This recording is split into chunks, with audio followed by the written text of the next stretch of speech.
Very good guitarist, she is. Plays big chunky phrases. Reminds me a bit of Blood Ulmer. Well, I'm delighted for you, said Nevada. She took my hand. We're both delighted for you. Now, what's all this business about someone trying to kill her?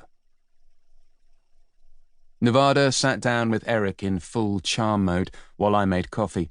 I used the good stuff. The serious nature of the impending discussion seemed to merit it, even if it was only attempted murder. When the coffee was ready, I carried the mugs through on a tray featuring a black and white picture of Marilyn Monroe. It was a gift from our friend Tinkler, and to those in the know, continued the murder theme. Nevada and Erik were sitting at the dining table with our cat Fanny lying at the centre where other people might have situated an elegant vase of flowers. As if to emphasise the contrast, she was unconcernedly and shamelessly licking her private parts. But Erik hadn't noticed. He was studying a record he picked up from the pile in the armchair beside him, where I tended to keep my current listening selection. It was John Mellencamp's the British edition with the different and much superior cover art. As I came into the room, he looked up from the album and regarded me with mild surprise and perhaps even something resembling respect. Erik had me down as a jazz nut, which I am, but I listened to other stuff too. I put the tray down on the table.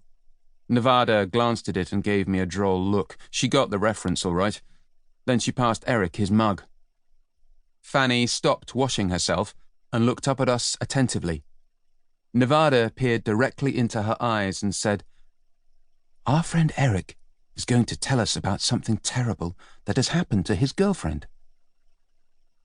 In response to this declaration, Fanny yawned luxuriantly, her mouth gaping wide to reveal tiny fangs while her small ears folded neatly back, flat on her head.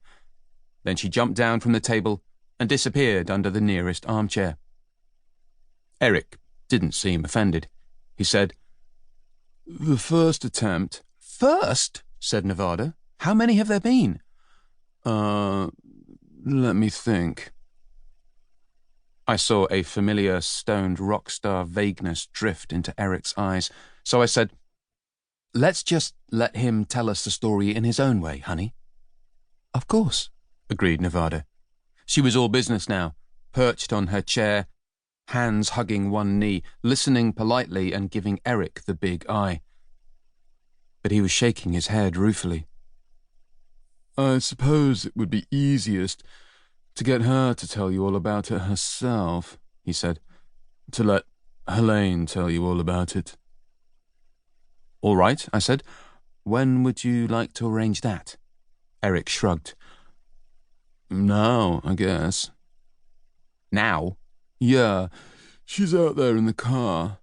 "Out there in the car?" said Nevada, scandalized. "Don't you think she might like to come in?" "Yeah, probably." "All right." 5 minutes later, Erik came back with a tallish woman. Other than that, it was hard to immediately discern much about her because she was wearing an ankle-length dove-grey coat and a black hat. The coat was an upmarket and no doubt eye-wateringly expensive version of a spaghetti western duster. Her hat, thankfully, was not a cowboy one, but what they call a pork pie hat, as affected by the late, great Lester Young. I wondered if she and Erik had both been built by the same eccentric headwear emporium. By way of illustrating the point, they hung their hats up side by side on the multicoloured Eames coat rack in our hallway. "This is Helene," said Erik. "Helene Hilditch." He was rather touchingly proud. Helene's age was hard to determine. There was no chance of detecting lines on her face because she'd applied a swathe of strikingly black makeup around her pale grey eyes, suggestive of a raccoon or indeed a bandit's mask. Set deep in those dramatic black circles, her eyes peered out at us quite shyly.